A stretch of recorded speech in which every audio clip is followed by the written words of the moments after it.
So a few weeks ago, the Bronx Zoo posted this adorable photo on their Instagram page, and they said Happy Croctober. So it's like, okay, of all different puns you could attach this month, like Rocktober, Spooktober, Croctober, it prompted me to make another animal fact video. I only done one crocodilian species on my channel before this, and that was the American alligator back in like 2017. So I think this is gonna be an annual tradition of mine, where every October I make an animal fact video for the series about a crocodilian species in honor of Croctober. So today, here are 7 facts about saltwater crocodiles.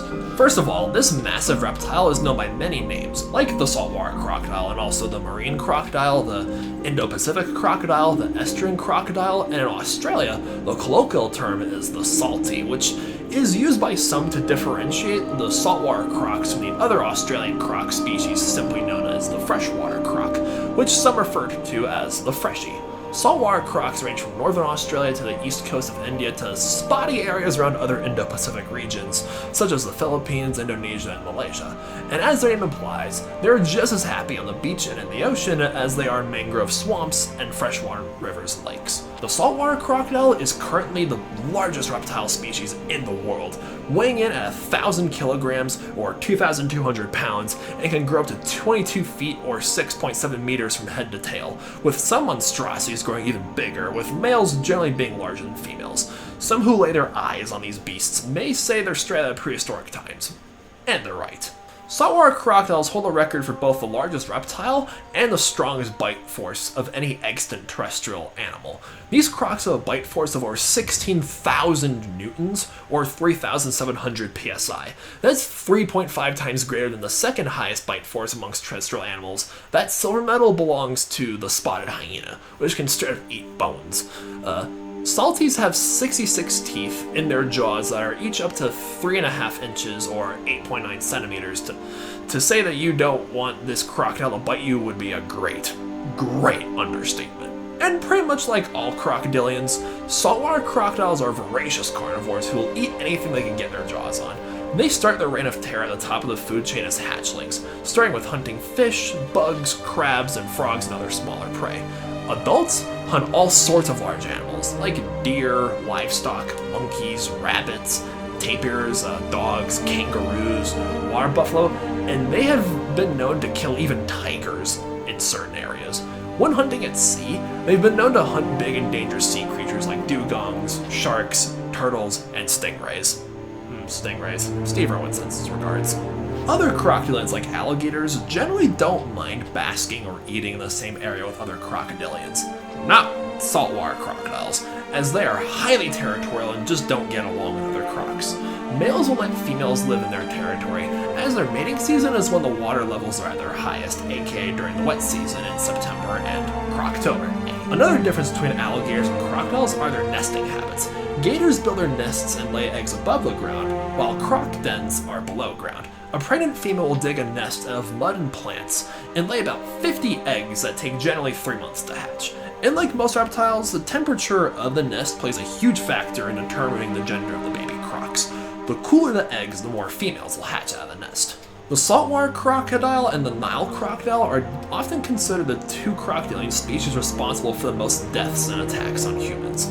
This should not be surprising, as they run riot in northern Australia where just about anything that moves can kill you.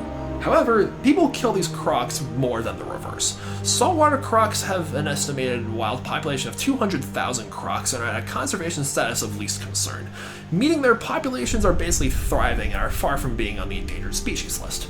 People have wiped saltwater crocs out from India to Southeast Asia, where current populations of those areas only exist in small pockets. And as stated in our previous fact, the hotter the temperature is, the more baby males will hatch out of saltwater crocodile nests. Even a slight raise in climate change will result in more males born than females, which can ruin genetic diversity in saltwater breeding pools. Just a friendly reminder, guys, climate change is not a myth invented by anyone.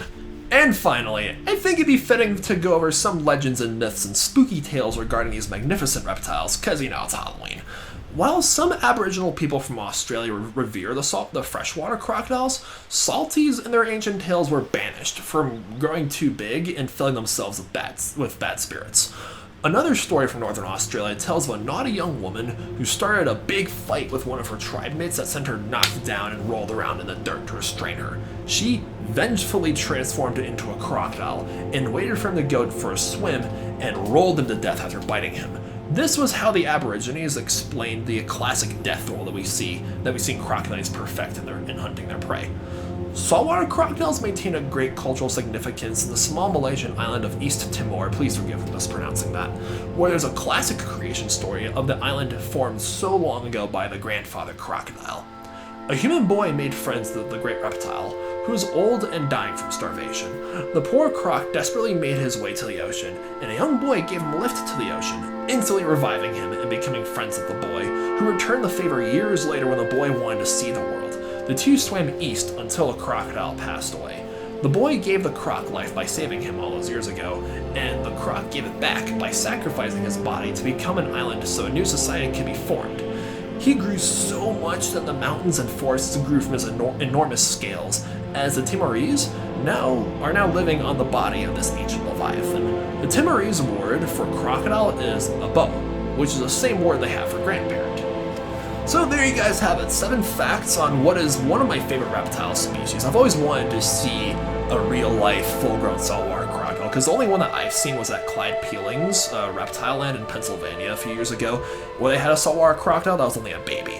So I gotta see like an adult version of one of these monstrosities, because oh my gosh, they're just so awesome. Alright, well, thank you guys so much for watching. Hope you guys are having a nice hollow weekend, whether you guys are planning something tonight or tomorrow. Please stay safe, stay respectful, just stay wise, and of course, have fun. You guys are the best. Thank you so much for watching, and stay beastly.